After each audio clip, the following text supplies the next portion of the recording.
उत्सव की बधाई। कार्तिक मास चल रहा है। ठाकुर जी की प्राप्ति, इसी को दामोदर मास भी कहते हैं। भगवान को उखल से यशोदा मैया ने इसी मास में ही बांधा था, इसीलिए इसको दामोदर मास कहते हैं। दामोदर मतलब दाम कहते हैं रस्सी को, और उदर यानी पेट, जो रस्सी को अपने पेट में अंतर ध्यान करते जा रहे थे, ऐसे भगवान का नाम पड़ गया दामोदर। यशोदा मैया बड़ी करती जाए, रस्सी छोटी होती जाए, इसलिए नाम पड़ गया दामोदर। तो ऐसे ठाकुर जी इस मास में बंधन युक्त होने को तैयार हो जाते हैं। बहुत ध्यान से सुनिएगा।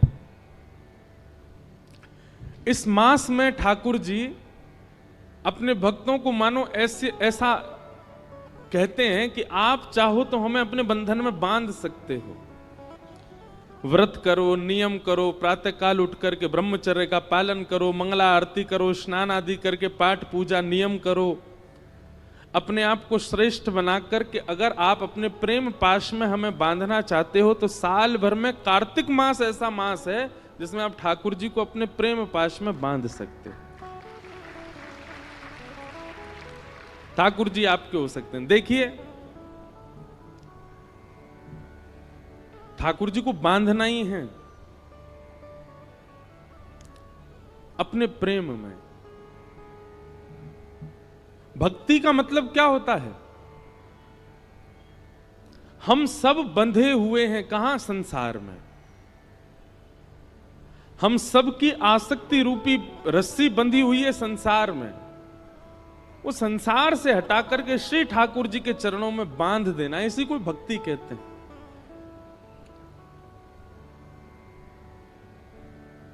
लेकिन संसार से जब हमारी आसक्ति रूपी रस्सी बंधी होती है तो हम बंधन में होते हैं। संसार तो मुक्त ही है, पर जब वह आसक्ति रूपी रस्सी ठाकुर जी से बांध दी जाती है तो ठाकुर जी भी बंध जाते हैं और हम भी बंध जाते हैं, दोनों बंध जाते हैं। फिर जहां जहां हम जाते हैं, अनुब्रजाम में हम नित्यम पूये ये तन्य रेणु भी, भगवान कहते हैं फिर जहां जहां मेरा भक्त जाता मैं उसके पीछे पीछे जाता हूं।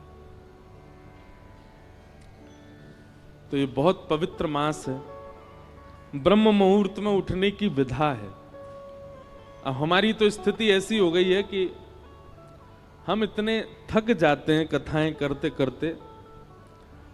अभी हमको थोड़ा सब संत जन भी कह रहे हैं, घर के लोग भी कह रहे हैं, अब अवकाश करना शुरू करो, कथाओं के बीच में 2-4 दिन का अवकाश रखो, थोड़ा आराम करो, पर हो ही नहीं पा रहा है। अब तो ऐसा हुआ है कि हमको आगे की कथाएं स्थगित करनी पड़ी हैं आराम करने के लिए। लेकिन आप सब लोग तो मुक्त हैं, तो कम से कम कार्तिक मास में प्रयास कीजिए, ब्रह्म मुहूर्त में उठिए और ब्रह्म मुहूर्त में स्नान आदि करके। भोपाल में अगर आपको व्यवस्था हो, यहाँ पे मंगला आरती 4-5 बजे होती हो मंदिरों में, तो पता नहीं, हमारे वृंदावन का तो माहौल देखने वाला होता है कार्तिक मास में। सुबह से ही सब ब्रजवासी और दर्शनार्थी और आगंतुक जितने भी लोग होते हैं वे सब निकल पड़ते हैं। यमुना स्नान करेंगे, राधा वल्लभ, बांके बिहारी, राधा रमण, रास मंडल, सेवा कुंज, सब जगह मंगला करते हैं, ठाकुर जी के मंगल दर्शन करते हैं। तत्पश्चात दामोदराष्टकम का पाठ करते हैं, सुंदर सुंदर भावों का पाठ करते हैं, तुलसी जी की विशेष आराधना करते हैं, तुलसी के सूखे लकड़ों से ठाकुर जी की आरती करते हैं। हमारे एक पंडित जी बता रहे थे कि कोई संत कथा में कह रहे थे कि एक बार कोई चूहिया दौड़ करके जा रही थी तो गलती से तुलसी के सूखे लकड़े पड़े थे, एक लकड़ी पर पैर पड़ गया तो वो उछल करके ठाकुर जी के सन्मुख अर्पित हो गई कार्तिक मास में। तो उसका परिणाम ये हुआ कि वो अगले जन्म में ठाकुर जी की कोई अनन्य सखी बन करके आई, अनन्य कोई प्रियसी बन करके आई। तो हम सब चुईया तो नहीं है, हम सब तो मानव हैं। कहने का अभिप्राय, भूल से भी यदि ठाकुर जी को तुलसी अर्पित हो जाती है या तुलसी के सूखी लकड़ी से ठाकुर जी की आरती हो जाती है, तो कार्तिक मास में उसका फल देखो। पुनः हम एक बात कह दें, वृंदावन की जो रस रीति है ना, वो प्रेम की भरी हुई है, वहां पर पुण्य की कामना नहीं होती। आपके भोपाल में, इंदौर में, बंबई में, दिल्ली में, कलकत्ता में, चेन्नई में, पंजाब में, हिमाचल में, आदि आदि सब क्षेत्रों में पुण्य के लिए लोग भक्ति करते हैं, पर वृंदावन में पुण्य के लिए नहीं करते। वृंदावन में पुण्य की कामना नहीं होती है। वृंदावन में तो श्री कृष्ण चाहिए बस, और वो कृष्ण प्रसन्न रहे बस, ये कामना होती है। वहां पुण्य की कामना से कोई भजन नहीं करता। और वृंदावन रस रीति अगर भाव आएगा तो कहूंगा इस कथा में। कार्तिक मास का आप सब लोग पालन करो। श्रीमद् भागवत जी का महात्मा हमने कल सुना, अब प्रथम स्कंद से कथा का प्रारंभ करते हैं। जन्माद्यस्य यतोऽन्वयादितरतश्चार्थे स्वविज्ञस्वराट् तेने ब्रह्म हृदय आदिकवये मुह्यन्ति यत्सूरयः तेजो वारिमृदां यथा विनिमयो यत्र त्रिसर्गो मृषा धाम्ना स्वेन सदा निरस्तकुहकं सत्यं परम धीमहि। भागवत जी के प्रथम श्लोक में परम सत्य को वंदन किया गया। परम सत्य क्या है? ठाकुर जी का नाम। बंधुओं, ठाकुर जी प्रत्यक्ष मिलेंगे यह जरूरी नहीं है। आप ठाकुर जी के मिलने को किस रूप में लेते हो, बहुत ध्यानपूर्वक सुनिएगा। मुझे श्री कृष्ण मिल गए, इसको आप किस भाव से देखोगे कि मेरे संग कृष्ण बैठते होंगे, मेरे संग कृष्ण खाते होंगे, मेरे संग कृष्ण सोते होंगे, मेरे संग कृष्ण डोलते होंगे, इसको आप समझोगे कि इनको कृष्ण मिल गए? नहीं।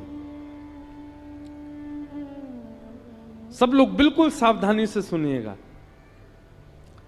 कृष्ण प्राप्ति के लक्षण क्या हैं? सबसे पहला, आपका हृदय प्रेम से अथाह भर गया हो। प्रेम से अथाह भर गया हो मतलब किसी सामान्य सी स्थिति को देखकर के भी आपका चित्त दया से भर जाता हो, आपके नेत्र सजल हो जाते हो, समझ जाना आपको कृष्ण मिल गए हैं। दूसरा लक्षण सुनो, अब ताली नहीं बजाओ, सुनो बस। हमें पता है आप सुन रहे हो।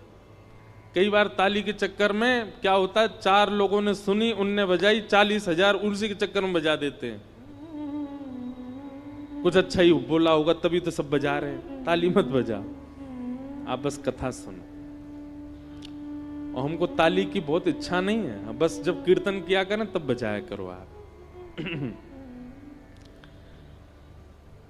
सबसे पहला लक्षण कि आपको कृष्ण प्राप्त हो गए हों तो आपके चित्त में अथाह दया हो जाएगी। अरे सामान्य सी गैया विचरण कर रही है, उस सामान्य सी गैया को विचरण करते हुए आप सोचोगे अरे बेचारी कैसी घूम रही है, ये ऐसी भावना, सहज दया प्रकट होने लग जाए, समझो कृष्ण मिल गए। दूसरा, आपके चित्त में विकार उत्पन्न जल्दी नहीं होते हैं, सदैव शुद्ध भाव बने रहते हैं। जैसे कई लोग होते हैं उनके चित्त में बहुत जल्दी विकार आ जाते हैं।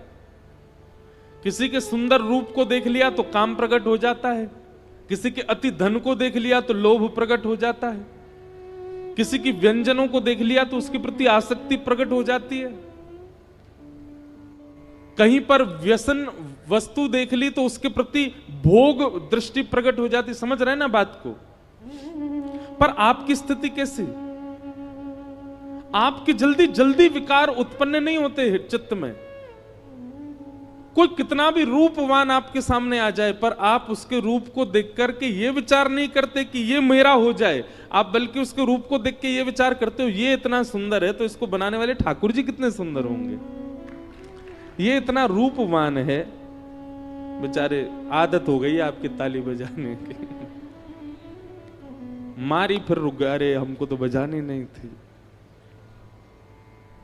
कोई बात नहीं, पर सुनो, ये हम लक्षण बता रहे हैं, ऐसे लक्षण बहुत कम लोगों में मिलेंगे आपको, पर जिनमें मिल जाए ना समझ जाना इनको कृष्ण मिल गए हैं, इनके चित्त में कृष्ण है, इनके साथ कृष्ण है, इसीलिए इनका स्वभाव व्यवहार ऐसा ही है। तीसरा लक्षण कृष्ण प्राप्ति का क्या है? कोई आपको बोल दे ऐसे ही मजाक में, बोले क्या भोपाल में गंगा जी बह रही हैं, तो आप उस पर विचार नहीं करोगे, आप मान ही जाओगे, अच्छा आ गई होंगी, पहले तो नहीं थी अब आ गई होंगी, इतना भोलापन चित्त में आ जाएगा, आप चतुराई भूल जाओगे, आप अत्यंत सहज हो जाओगे, अत्यंत भोले हो जाओगे, समझ जाओ कृष्ण मिल गए। कोई आपको कह देगा कि आज सूर्य चंद्र एक दूसरे के गले में गलवैयां डाल करके आकाश में बैठे हैं, तो आप मान लोगे इस बात को, आप उस पर चिंतन नहीं करोगे, अच्छा होगा ऐसा, समझ जाओ कृष्ण मिल गए।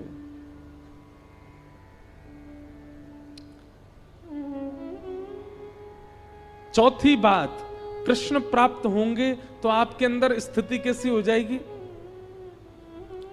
व्रत करना, नियम करना, जल्दी उठना, कथा सुनना, कीर्तन करना, साधन करना, इनको आप नियम की तरह नहीं करोगे, इनको आप सौभाग्य की तरह करोगे, ये मेरा सौभाग्य है।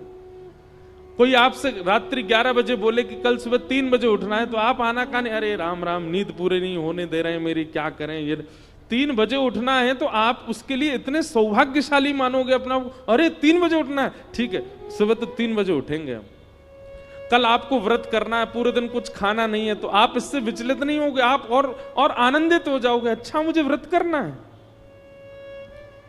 जैसे कई लोग एकादशी का नियम ले लेते हैं कि हमको एकादशी करनी है, तो जैसे एकादशी आने वाली वो 10वीं को इतना खा लेते हैं कि कल तो भूखा रहना है हमको। पर कृष्ण जिसके चित्त में आ जाते हैं ना, वो व्रत को नियम की तरह नहीं सौभाग्य की तरह करता है, उत्सुकता की तरह करता है। जैसे बालक को कह दो कल हम तुझे मेला ले जाएंगे, तो रात भर सोता नहीं बालक, उसको इतनी एक्साइटमेंट रहती है, इतना पसंद रहता है, कल मेला में जाऊंगा। ऐसी उत्सुकता व्रत के लिए, नियम के लिए, सेवा के लिए, कथा के लिए, कीर्तन के लिए, धाम गमन के लिए उत्पन्न हो जाए, समझो कृष्ण प्राप्त हो गए। और 5वां लक्षण, रेलवे स्टेशन हो, एयरपोर्ट हो, बस स्टैंड हो, पब्लिक प्लेस हो, मॉल हो, कहीं भी कोई तिलकधारी दिखाई दे जाए, कोई कंठी पहना हुआ दिखाई दे जाए, भले ही आप अपने ऑफिस के काम से हो, आप ऑफिशियल वेशभूषा में हो, लेकिन दिख जाए कि कोई वैष्णव सामने आ गया है, तो चित्त में अत्यंत आह्लाद, परिचय नहीं है आपका उससे, आप जानते नहीं हो उसको, लेकिन उसके वैष्णव भाव को देखकर के आप अत्यंत आनंदित हो जाओ, अत्यंत सुख में भर जाओ, और आपका मन हो कि मैं जाके इसको प्रणाम करके आऊं, समझ जाओ आपको कृष्ण मिल गए।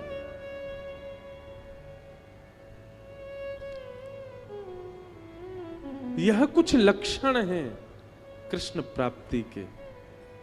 कृष्ण मिल जाने का मतलब कृष्ण संग रहेंगे नहीं। मीराबाई अकेली विचरण करती थी, पर उनके हर पद में यही है, मेरे तो गिरधर गोपाल, मीरा के प्रभु गिरधर नागर। मतलब प्रत्यक्षता में दिखते नहीं है, पर उनके स्वभाव और उनके अनुभव और उनकी क्रिया से पता चलता है कि मीराबाई के साथ कृष्ण हरदम है। ऐसे ही हमारा स्वभाव, हमारे लक्षण, हमारे गुण, हमारी चाल चलन क्रिया बताती है कि हमारे साथ कृष्ण है कि नहीं।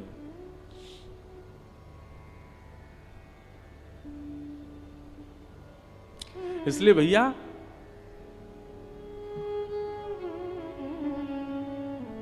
कृष्ण प्राप्ति का मतलब प्रत्यक्ष श्री कृष्ण संग रहे नहीं, आपके स्वभाव में, आपके गुण में, आपके व्यवहार में, आपकी विचारधारा में परिवर्तन इस प्रकार का हो जो हमने बताया, समझो कृष्ण प्राप्त हो गए।